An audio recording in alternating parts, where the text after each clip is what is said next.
Studio.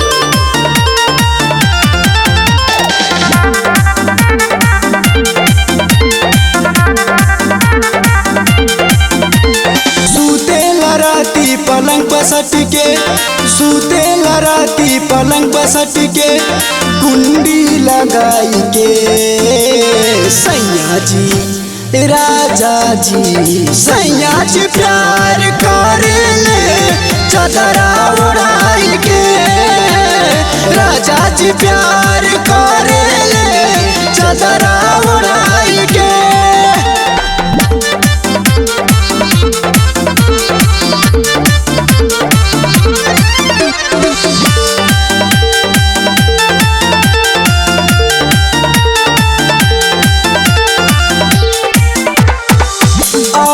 संग दरादी से सनहिया जुड़ाई सारा भी मराद हमरे भाग में लिखाई।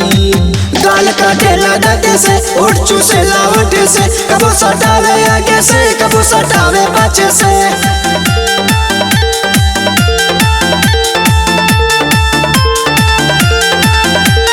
जुल्मी मिलल बा मरद हमके जुल्मी मिलल बा मरद हमके गोदिया में उठाई के सैया जी राजा जी सैया जी प्यार करेले चादरा उड़ाई के राजा जी प्यार करेले चादरा उड़ाई के चादरा उड़ाई के चादरा उड़ाई के।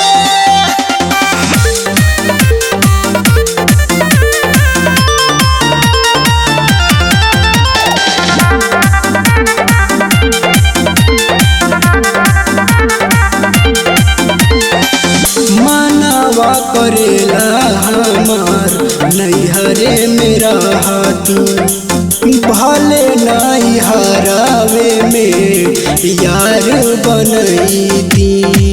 कबो बैठा के मारेला कबो निउरा के मारेला कबो दौड़ा के मारेला कबो सुता के मारेला।